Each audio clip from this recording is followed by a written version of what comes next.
mission to educate and empower. I am Clayton back with episode 125, people. And forgive me, it's been, I want to say 6 months since I've actually made a video on this channel. But as you know, I've been unfortunately thrust into the media for something that I thought was long behind me, audience. And it's a lesson. The things you do in your past will most certainly come full circle in your future. That is the story of my life, unfortunately. So, being back feels good. I've successfully finished my first year of law school, everybody, and we're one step closer to obtaining a law degree. Now, will I ever get a law license? That's left in the air, people. That's questionable. But I will get the law degree. And what I put in here, they can't take from me. Even if they don't allow me to practice people, I still will have the skill to do the things I need to do for myself. And that was the whole purpose. So, a lot of people see that I am in the media with regard to the Diddy and Cassie thing. And I have had some great legal wins in the last couple of weeks as it relates to that case. And I'm reading some of the articles because I can't help it when I see my face come up in my timeline. And I see all of these articles talking about Howard and his legal team have tracked down Cassie and they have done all of these things to effectively get wins in court. The first thing I want to tell you, audience, is there's some falsity there because Howard has no legal team. Clayton Howard's legal team is Clayton Howard. Surprise, surprise. No high priced lawyer is doing the things I'm doing. I don't have a Tony Busby. I don't have a Gloria Aldridge, even though I've talked to all of them in my journey to find representation for the matter with Sean Combs and Cassandra Ventura. I had a corrupt attorney by the name of Tyrone Blackburn. And Mr. Blackburn was so horrible, people, that he has totally decimated my faith in attorneys. I have learned personally that the average attorney is a completely self-serving individual. Not saying that they're all bad. You have many good attorneys out there. But most civil attorneys, most high-priced civil attorneys are complete scumbags. They manipulate the law, they manipulate narratives, and they have no problem framing defendants in order to get their clients, checks. And this is what happened to me with Tyrone Blackburn. So when all of the bad things happened with my counsel, I had just started law school. And people, I was scared to death. I didn't think I could do what I was doing. But I had to have some confidence in myself and I had to believe in myself enough to calm down and try to really litigate my matter because I realized the truth. And the truth is this, is that an attorney is only someone who has the knowledge to get what you need done. An attorney is not God. An attorney is not your last stop. And an attorney is not, how can I say this correctly? Um, an attorney is not your only option when you need civil justice. You see, the civil courts were created for private citizens, you and me. Attorneys just help you navigate that. So as long as you're capable of navigating, as long as you have the knowledge to actually create the same documents they create, you have a good chance of going into federal court and obtaining the justice you want. So people, I doubled down and I focused. Even though I was already in my first semester of school, I really began to focus on studying federal statute because it was important. So I was going to say my case with Cassie and Diddy probably would have been dismissed if Cassie's legal team was smart. And when I first filed this case, they had approached me. But see, people, they were arrogant because they figured that I was an ignorant black man who thought I knew the law and I was not going to be able to accomplish anything. And they made a mistake, people, because they didn't know the truth of the life of Clayton Howard, which is that Clayton Howard himself is a victim of malicious prosecution and a lying woman. Hence the book I want to say it's to my right, Weaponized Lies. I decided to write a book about my path to obtain a legal degree. And the title of it is Weaponized Lies. What Weaponized Lies is a poor man's guide to help you fight vexatious litigation, false police reports, and malicious prosecution. Now, how can you do all of this? Quite simple, because I went through it. And me going through a malicious prosecution, a false arrest, and vexatious litigation in a family court, I've learned a lot, people. I have been horribly, horribly, horribly defamed and vexatiously litigated by a young woman from Staten Island who I dated for 6 months, people. Me and this woman never had unprotected sex. We have no children together, people. We had a high school relationship that lasted a couple of months. That was cool. We got along when we dated. But she was a child, people, who was totally controlled by her mother and her grandmother, a complete pathetic young woman. And this is the truth. She's a pathological liar. She's a domestic violence offender. And the truth of it in the matter is that she assaulted my infant child, and I had to deal with it. Now, people, I've been in court fighting this woman for 4 years for what she did. And I never knew how she was able to get out of the child abuse charges because, people, this woman did it. But now that I'm in contempt proceedings, I understand how she did it, people. And I'm even more disgusted in this woman as a human being. See, people, iPhone has a feature, and I want to show you real quick. iPhone is the only phone that allows its user to actually adjust the date and time of a picture. So what this woman did was she used pictures that she took of my child, and she adjusted the iPhone time so it would appear as though when I reported her to the police for one thing, she was actually in my home holding my child. Now, the truth of the matter is multiple people can verify that there's no way this could have happened. But audience, if you can't tell, I'm a black man, and the prosecutors are controlled by racist white people. And that's just the truth. Racist white women control domestic violence. So what this young woman did, and I'm going to show people because I want people to see that this is possible. This young woman went and she adjusted the date and time of an iPhone picture by doing this. I'm going to show you if I can do it. Now, yes, actually I can. So if you can see right here, this is a picture. You might not be able to see it because of the screen glare. In the top right-hand corner of this button, you can hit that. And an option comes up. Oh, God, I don't think you can see it, people. That's bad. You know what? I'll have to make a video. But basically, people, in your iPhone settings, you can hit the three little buttons on the side and you're going to see adjust date and time. So what this woman did was took a picture from one date and changed it to another date and actually moved the time up to try to disrupt the timeline of her being reported to the police for burglarizing my home and assaulting my child. Because if she could make me look like a liar for the burglary, no one would believe she abused my child. And people, it worked. It worked because law enforcement didn't care about the rights of a black man, and they wanted any excuse to let this girl out so they could truthfully come after me. Now, for the last 4 years, this woman has been using this falsified iPhone picture to claim that she was holding my child at the time she actually was circling back and burglarizing my home. So I have fought battles in Staten Island. I have fought battles in New Jersey, multiple counties in New Jersey, just trying to get this woman to leave me the hell alone who is obsessed with me. But she won't, people. She's incredibly obsessed with me. Right now, she's using my image to try to gain clout for herself on social media because Clayton has unfortunately become famous because of this entire Diddy debacle. She tells people that the man who's suing Diddy and Cassie falsely reported her people 26 times. People, that's a lie. I never reported this scumbag girl 26 times. The truth of the matter is she's trying to destroy me because she's jealous of me. And she's afraid that this Diddy and Cassie lawsuit will pay me and she won't be able to harass me anymore. That's the truth. Weaponized lies, people, to my right is my story. It is the truth of what set me on the path to a legal degree, which is basically what this woman did to me by lying on me to racist prosecutors, by falsifying family court petitions on me, and by initiating dozens of malicious prosecutions on me against me for 4 or 5 years. All of this is factual, people. There are transcripts to confirm it. There are police reports to confirm it, people. There is recordings of her to basically verify everything that I'm saying. People, the truth of the matter is that domestic violence is not about justice. Domestic violence is about control and racism and bias. Control because they want to control those who they seek to keep under their thumb with these protective orders. Anybody can get a protective order, people. A ham sandwich can get a protective order against a tomato. That's how simple it is. You walk into court, you lie and tell a judge something. You need absolutely no evidence. But if the judge likes what he hears, the judge is going to give them an order of protection. And people, women have basically unlimited authority to lie in family court. This is how many women get family court orders. They just go in there and lie and say a man hit them. Because as soon as you say a man hit you, if you're a woman in family court, you're going to get an order of protection. It doesn't matter.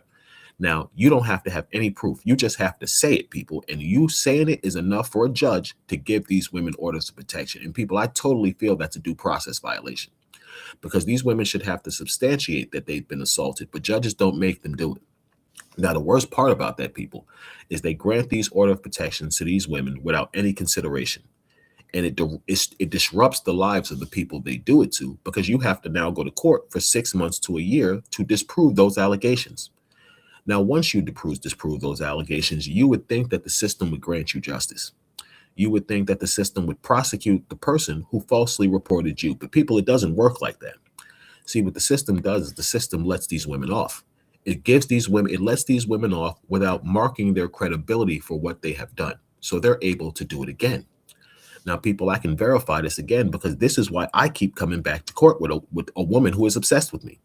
See, if I went in one place, what she did was she would take the charge somewhere else and lie about the proceedings in the last county. And racist prosecutors, racist judges, racist cops, they would reinitiate prosecutions for the very same thing that I just beat in another county. Now, once I go to these prosecutors and these judges and I provide transcripts that show them, hey, listen, she's lying to you. This was prosecuted somewhere else. Now they're in trouble themselves for malicious prosecution. So these prosecutors, they double down and they'll try to convict you. They'll ignore evidence. They'll ignore transcripts. They'll ignore anything that substantiates that you can prove that you're being lied on, just to get you into a prosecution or force you to pay into the system, because that's all it's about, people. It's a parasitic system, the American judicial system.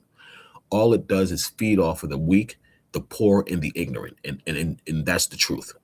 If you have money and you're ignorant, they love you, because they're going to bilk you for tens of thousands of dollars with attorneys who are half-assed, who are not going to help you. And I'm pretty sure there are thousands of people. If you see this video, if it even reaches that many people, you're going to totally agree with me. If you've been through family court, anyone who has been through the family court process knows it's a parasitic, disgusting process. It's not based on justice. It's not based on equality. It's based on favoritism, bias, and racism. And that's the truth. So in my journey to get a legal degree, people, I picked up a lot, people. I had to, because I went broke fighting this woman by the multiple false arrests and the multiple prosecutions she started against me.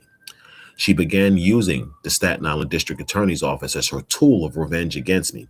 And the racist district attorney of Staten Island, Michael McMahon, a man who went to my late mother's funeral, people. This piece of shit went to my mother's funeral and maliciously prosecuted her son for crimes he knew I didn't do. Him and a local pastor by the name of Victor Allen Brown are the two co-conspirators who, I want to say, garnered the resources of a local community against me in order to prosecute me for allegedly abusing my ex-girlfriend, Francina Evans.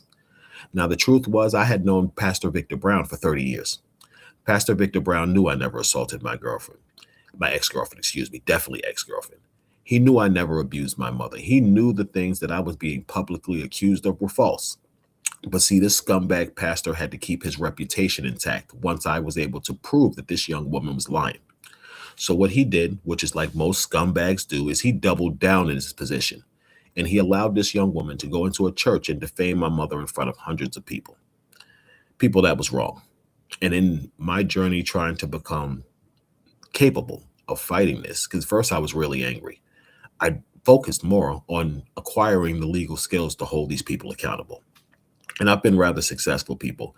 Right now, the Richmond County DA's office and several members of the NYPD are facing federal charges because of what they did to me. And they're going to be held accountable, people. They're going to have to pay me because the detective falsified charges against me in order to have an instrument capable of detaining me for the lies of my ex-girlfriend. I have been through such a journey in the last 5 years, people, and I can say deeply it has totally, totally changed me. I am not the same person I was 5 years ago. I am cold, people. I have no problem jamming you up in court if you wrong me. And people, I enjoy it. I catch erections writing lawsuits. This is the truth. I got a great one I'm working on right now. I just sued a bunch of people who were responsible for what they did to me. The pastor, I sued the pastor's domestic violence center. I sued the church. I sued another charity that I know aided this girl in spreading her defamatory message. And people, it's not because I'm a vexatious litigator or I'm petty. It's because these people wronged me. They were under federal responsibility to protect the true victims of domestic violence. And that's because they receive federal funding to support their domestic violence programs. So if I can establish in a court that these people knew my ex-girlfriend was lying and did not provide me services as the actual trial ordered victim and helped her spread a defamatory narrative to place me as a defendant and make herself look like the plaintiff, people, that is a violation of the Violence Against Women Act statutes that mandate them to protect domestic violence victims. And people, it's amazing because I learned all of this from this woman stalking me and lying on me for 4 or 5 years. Now, I've said this a couple of times before. I'm actually thankful that this happened to me, because this happened to me. It made me incredibly competent, people. I am a motherfucker now. You don't want to play with me because I will get you.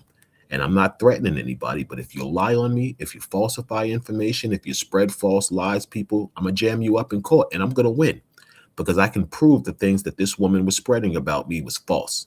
And people wanted to help this woman and protect her simply because she was a pretty girl. You don't protect women because they're pretty. Pretty girl privilege does not void criminality, people.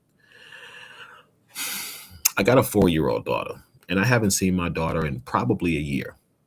Now, I'm going to blame her mother, because her mother is a just immature, pathetic young woman who she's jealous of me herself because I'm far more intelligent than her, and she knows there's no way in hell that I'm ever going to deal with her.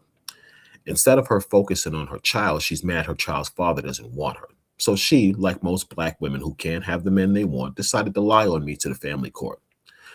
I had to take action against her, people, and I really didn't want to, because that was the mother of my kid. Even though I didn't like her, people, I would have definitely taken care of the mother of my kid, because we have a kid together, people. Even if I don't like her, it's easier for me to take care of the mother of my child than to be against her, and I realized that being intelligent. But with my child's mother, people, it was a basically all or none. If you don't want me, you can't be your daughter. You see your daughter. And she actually said this to me in a text message conversation. So because I refused to be with her, because I didn't want to sleep with her, because I wouldn't acknowledge that I love her and I cared about her, people, she denied me access to my child. And this is what made me eventually decide, you know something, people, I'm just going to sign off on my rights, because I'm tired of this. I'm tired of this woman trying to manipulate process to destroy my life because I don't want to be with her. So if you think you're going to use this child as a weight to control me, you're greatly mistaken. I will walk away because I know my child is going to grow up.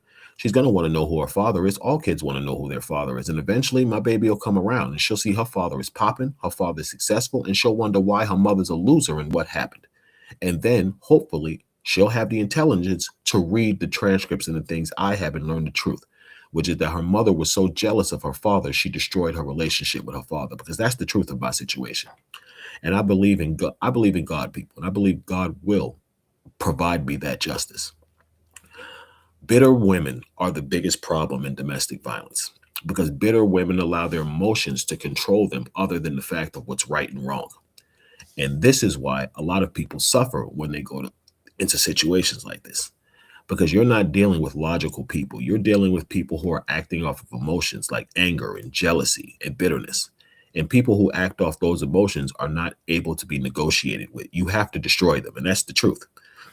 It's like 48 laws of power when they say crush your enemy totally. The whole tenet of crushing your enemy totally is to stop them from reigniting and continuing to come after you, because that's what a dedicated enemy will do.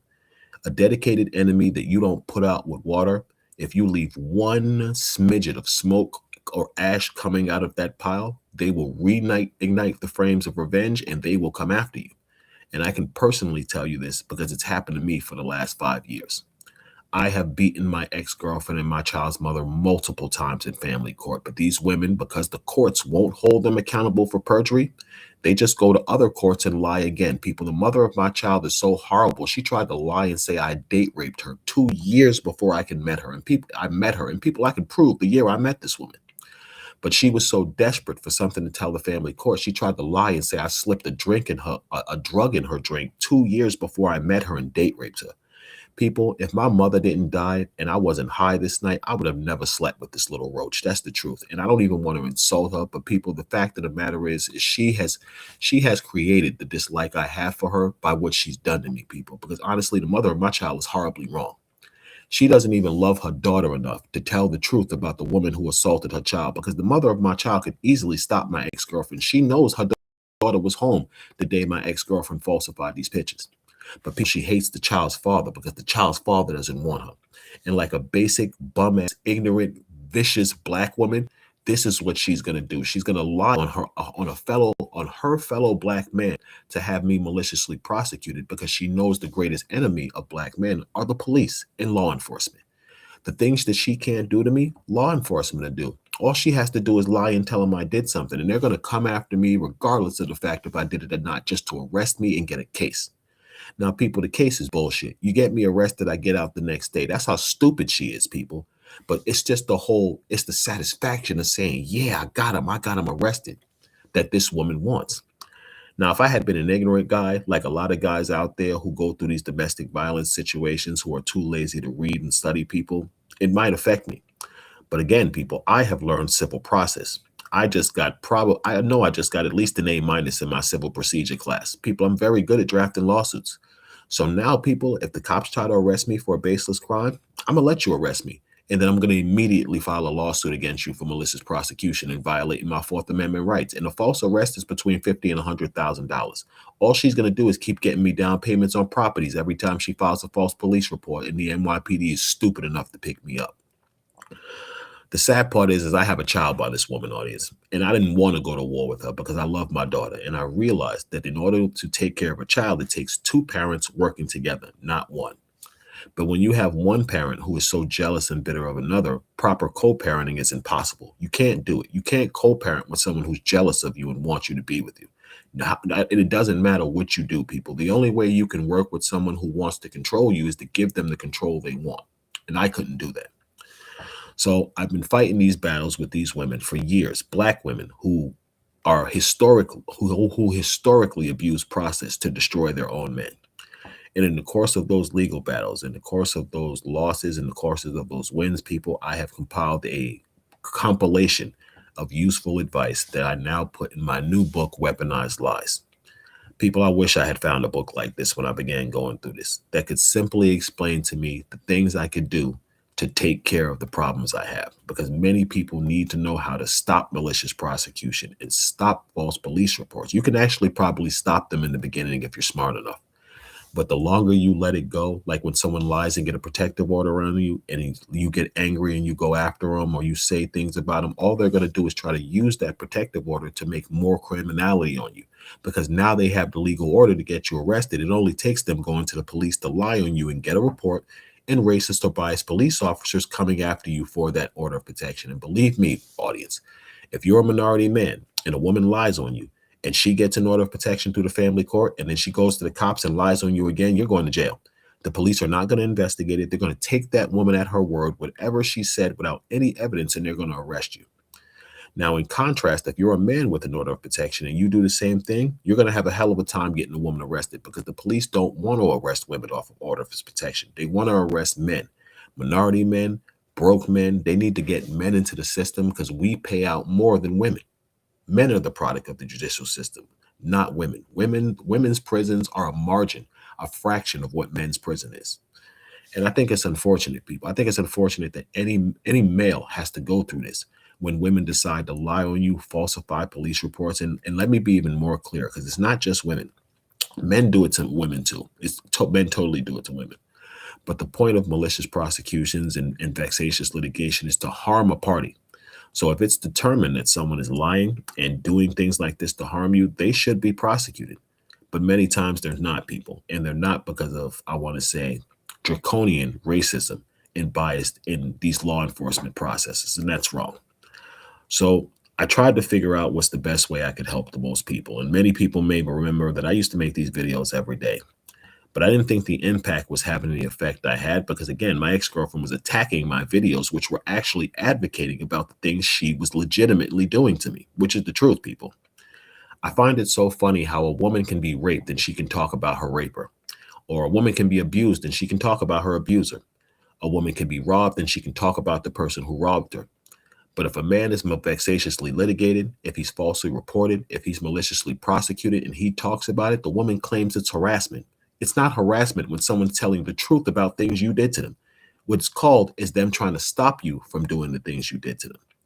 But a woman who has lied on a man and doesn't want to be exposed, the first thing she's going to claim is that she's afraid, and it's harassment. It's not harassment when someone's telling the truth on things you validly did to them. And law enforcement allow these women to get it for one simple truth, is that anyone who speaks out about being maliciously prosecuted and falsely arrested, you are challenging the system. You are putting these people who violated your civil rights, you're putting their jobs and their credibility on the line. And people in position don't like that. So instead of them owning the fact that they may have wronged you and possibly losing their job and their position, what they do is they double down. They'll help your offender lie on you. They'll try to deny you evidence. They'll lock you out of the process, which is contacting the district attorney's office trying to get justice, because this is how they're trying to block you from exposing them. And people, this has happened to me again. My wins in federal court don't come because I just happen to have the best attorney, people. I have become competent legally because I was lied on by two Black women who've decided to vexatiously litigate me using the family courts and the NYPD. And this is the truth. I was maliciously prosecuted, people, I want to say 5 or 6 times in the last 5 years for things I absolutely did not do, because of bitter, broken Black women who knew I didn't want them and wanted to destroy me. They wanted to destroy my reputation. They wanted to destroy any possibility I had to make any type of income. They wanted to destroy my reputation so bad that I couldn't even date a good woman, because women would look at them and say, oh, he beat them, he abused them. Let me tell you something that's 100% true. Clayton Howard has never abused a woman. Clayton Howard has never put his hands on a woman. Well, I have once. I had an ex-girlfriend spit on me, and off instant, I slapped the shit out of her, people, but she spit on me. And off instant, I slapped her because I had never been spit on before. Was I wrong? Yes. Did I feel horrible? Yes. Did I try to buy her a bunch of things after I did this? Absolutely. But I don't beat up my girlfriends. My biggest problem when I was less disciplined is I would curse you out. If you did something and you were wrong, I would curse you the hell out. And I had a horrible mouth. But as far as beating on you, baby, I ain't beating on you. I'm going to lie and tell you I'm going to the store to get milk or get weed, and you're just not going to see me no more. And that's how it used to work for me. And what I learned is that women hate when men ignore them, especially when they want you to control you. They want to, it's Black women. Black women have this thing where they need to control their men, because the toxicity of the single Black mother syndrome makes them think in order for them to control Black men, they have to be these strong, hard women who mistreat, talk down to their men, and don't show us appreciation. And I think that was the stupidest thing that the Black single mother home ever did, was teach their daughters to be so strong that they push Black men away from them. Because that's just the truth, people. I know dozens of Black men who don't even date Black women anymore. And it's because they know that Black women will lie on them. Black women don't treat us right, people. And it's wrong. I have only dated Black women in my life. I have never dated a white girl seriously. I have never dated an Asian. I've slept with them. I've slept with a bunch of them. But I've never dated anything out of my race. And honestly, people, these two women who have done this to me in the last 2 years, people, they have totally opened and expanded my mind to the possibility of dating other races. Because I dedicated my life to trying to be with my own ethnicity. And people, it's gotten me nowhere, people. It's just gotten me hurt. It's gotten me maliciously prosecuted. It's got me falsely arrested. Me trying to be single-minded and date my own ethnicity, people, it's only caused me harm and pain. And I've had to learn, people, that maybe in my own former racist position, believing I should only date Black women, that I probably limited my own life and limited myself. So people, I'm far more intelligent now. And I look at all women for the beauty that they possess, not just Black women, because I had a mother who was Black and encouraged me not to bring home anything but a Black woman, because my mother did do that. And she knows she wasn't wrong. That's what she saw. She didn't want me to date outside of my race, because the truth is she knew I was a good man. And my mother was a really good woman, people. Really good woman. My father dropped the ball with that one. He really did. And he did. He knows he did, because he's talked about it to me. But I don't want to be him, people. I don't want to meet someone who's good for me and drop the ball just because I'm immature or I don't know how to deal with them. So I've worked the last few years of my life to become the best partner I have, because relationships are about compromise, people. You can't go into a relationship thinking you're going to control the relationship. It doesn't work like that. When you try to control people, you lose them. And this is what happens in a lot of minority relationships, because the women feel that they have to control their men through anger, violence, and mistreatment. Mistreatment doesn't get you anywhere, baby. Mistreatment makes men look the other way, and that's just the truth. So I guess the whole point of this is that I'm trying to close, because I'm getting on 30 minutes, is that my path to my legal degree started from the weaponized lies of women who thought that they could use law enforcement to try to destroy my life. They failed, people. But in them failing, what they did was create someone incredibly competent. And the lessons I learned from them, I am taking forward into things that I'm benefiting from now. All of the news media you see with Howard and his legal team exposing Cassandra Ventura, again, Howard has no legal team. The one who's doing all of this litigation is me. And I've become really good at it, people. I know how to get what I want from a federal judge. Now, yeah, I'm still a little weak on procedure. I make mistakes, people, because I'm a rookie, but I might be the rookie of the year, people, because I'm making shit happen and I got a year in. I'm getting results, people. And I want to say for the first time in my life, I feel like I have control. I don't feel powerless in the legal proceedings anymore, because I felt powerless every time I've been to court my entire life. I don't feel powerless when I go into a court no more. I feel empowered. I know I can do things. I know the law. I know federal procedure. I know criminal procedure, people. I am not afraid when I walk into a court anymore of anybody. Not the prosecutor, not the judge, not the damn court officer. I ain't scared of none of y'all, because if you violate, I'm going to clip you. That's how it works, people. That's my motto for 2026. If you violate the rights of Clayton Howard, I'm going to clip you. And depending on how bad you violate my rights, I might clip you with an AK, or I might clip your ass with an AR-15. It's totally up to you. But if you violate Clayton Howard's civil rights, I'm going to clip you and I'm going to bring you into federal court. That's it. It's not about me being vexatious, legal people. I don't file bullshit lawsuits. I don't make up allegations on people. What I do is I build a timeline of the things I can prove you did to me. And once I can validate and totally substantiate, I have a lawsuit that has a 65 to 75% chance of surviving what's called a motion to dismiss. I file a lawsuit against you, people. I make sure I have you in a federal civil rights lawsuit or a state civil rights lawsuit or a state defamation case before I'll file a case. And people, once I have you, I'm going to file. Now, see, the thing is, people talk so much crap. Oh, yeah, he's going to do this. He's going to do that. But the people I'm suing are running from me. They're running to avoid service because they know they're guilty, people. Someone who's being sued, who's innocent, is not going to run from a lawsuit. They're going to get someone, or they're going to get that lawsuit, and they're going to immediately get it dismissed because you're lying. The people who run from lawsuits are the people who are guilty, who want to avoid the liability and the responsibility of that civil action, because they know if you get them in court, they're going to lose. This is why people avoid lawsuits. People don't avoid lawsuits because they're vexatious or they're false. People avoid lawsuits because they're scared they're going to get clipped in court, or they're going to be held responsible for something they know they did, and that's the truth. So, people, I encourage everyone, when this book comes out, that you read it. It's not going to give you a law degree. It's not going to give you legal advice, because I can't give legal advice as a non-lawyer yet. It's called a UPL violation, and people, I ain't trying to catch that before I pass the law, before I get my law degree and hopefully take the bar and pass. I don't need any UPL violations. But what I can give you is practical advice on how you can emotionally deal with the problem of being vexatiously litigated. And I can give you some basic strategies that help you build evidence, create timelines, and basically attack the problem the right way instead of the wrong way, which is with frustration, anger, and possible lack of discipline, because that's how you're going to lose. The only way you're going to win when someone decides to weaponize lies on you is you're going to have to calm down and gain the discipline to realize what they're doing and truthfully beat them at their own game, which is not lying. The greatest weapon against someone who is lying on you is to expose them with the truth. Now, people don't like the truth. People hide from the truth because sometimes the truth is ugly, especially when they're supporting people who they know are lying.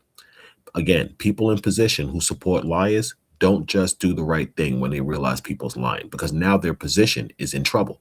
What they do is they double down on the lie, and they hope that the person who they lied on either goes away, or they can do something to that person to destroy that person's credibility enough that no one listens to that person.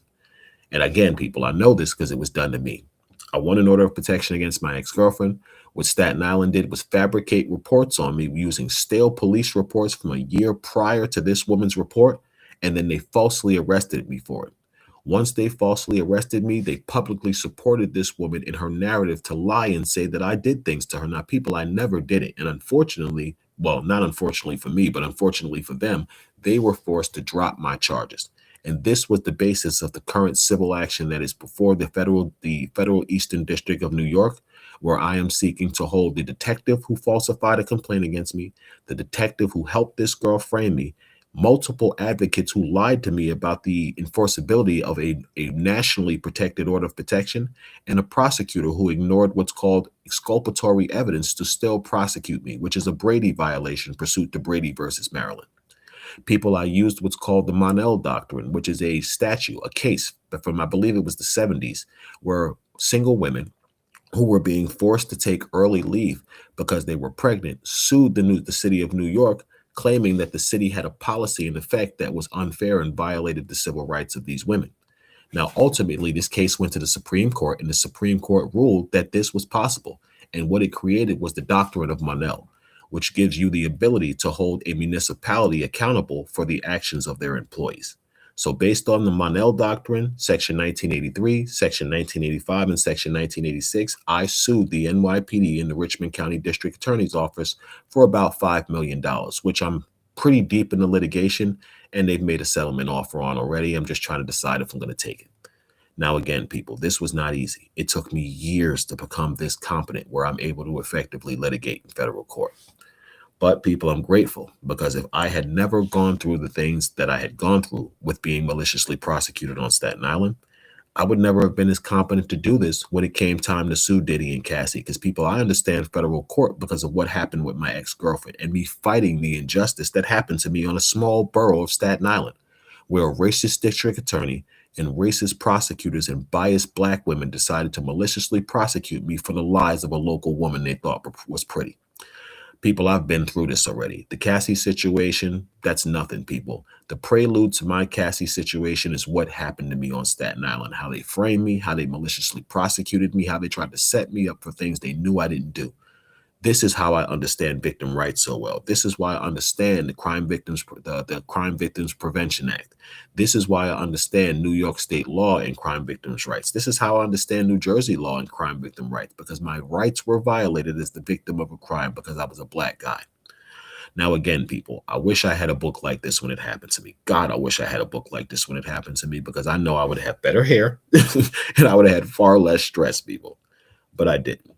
So in an attempt to help other people, I created this book, which will drop around February 14th.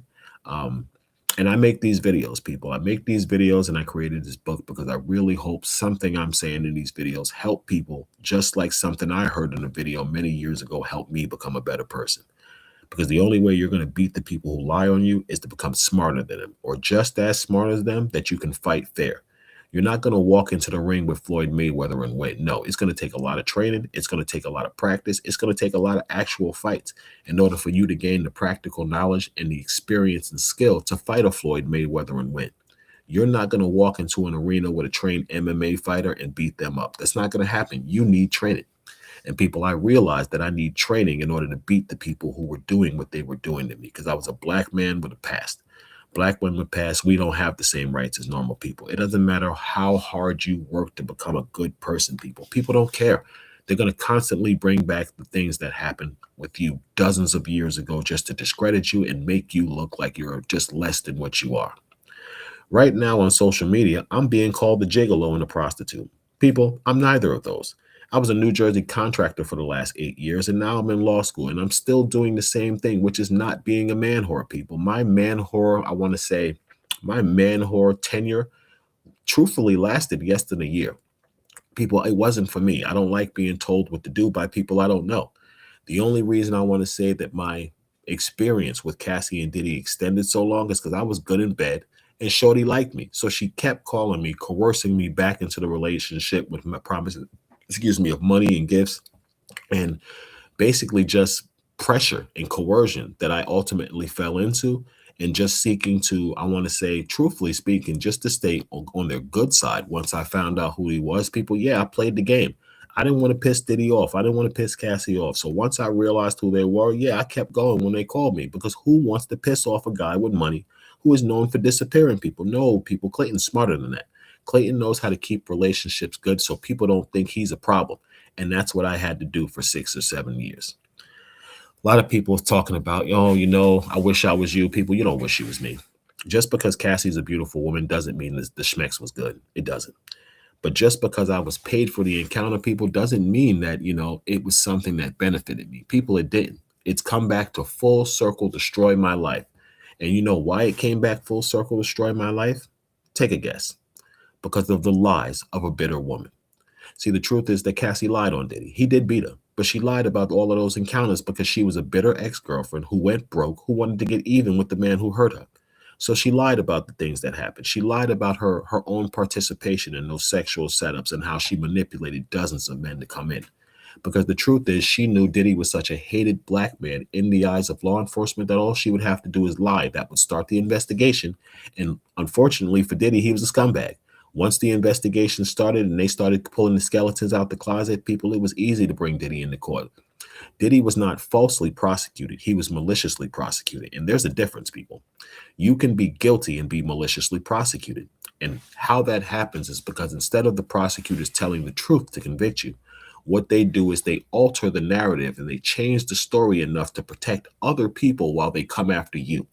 If there are other people guilty of a crime and prosecutors withhold that narrative to make one person look guilty of people, that's a malicious prosecution all day. And that's what the U.S. Attorney's Office did in the case of Sean Combs. They knew Cassie was a co-conspirator. They knew Jane was a co-conspirator, people. That's why this man was on trial for a one-person RICO, which in the history of RICO prosecutions is virtually unheard of. I haven't found one case where I've seen a one-person RICO. I'm pretty sure there may be one out there. If someone knows one, you can DM me and tell me. But people, I've been looking. I have not found a one-person sex trafficking case, RICO case, and I've been looking through dozens now, dozens. I want to say I've looked through at least 100 past RICO cases and sex trafficking cases where there's multiple victims. There's not one. So, going on 41 minutes. I was only expecting to go 30 minutes, but we're about 15 minutes over. So that's not cool. I got to go. But we'll continue this tomorrow with a part 2 of the beginning of my legal journey. Weaponized lies. We'll get into some chapters. And considering my first semester is over, we can do these more at least 2 times a week because now I got some time for the next 2 weeks. So on behalf of justice and the mission, you know what it is. We'll be back probably in 2 days. Review the book. Look at the story, people. It's legitimate. I am a legitimate victim of malicious prosecution. I'm not making this up. I have been fighting scumbag legal officials for years, people, and I've learned a lot doing it. Am I bitter? Absolutely not, people. You can't be bitter with the good things you take away that make you a better person. Do I regret meeting the people I met that did this to me? That question is left to be determined, people, because if I hadn't met them, I wouldn't be the person I am now. So you got to be able to look at the gray out. You got to be able to spot the silver lining in every cloud, people. So the silver lining is my cloud is even though these people may have violated me, they made me competent enough that I am able to get shit done now. So I can't hate them, people. I have to appreciate their evil, their evilness and their stupidity. And just the horrible people they were, because them exhibiting those horrible characteristics made me a better person. So I guess it worked out. On behalf of justice and the mission, you know what it is. Thank you for watching. And people, like, share, and follow. Because if you've ever been lied on, if you've ever been maliciously prosecuted, if you've ever had someone do something like this to you, you can totally relate to my story. If you happen to be a minority male and you've been innocent and you've been ignored by law enforcement, if you've been ignored once you tried to have the person who lied on you held accountable, again, people, you can connect to my story. And I think there's hundreds of thousands of people who can connect to my story. I know you're out there. Support me because I'm not lying. And if this has happened to you, you need to support me because the only way we're going to be able to stop the people who did this is by holding them accountable as a unit.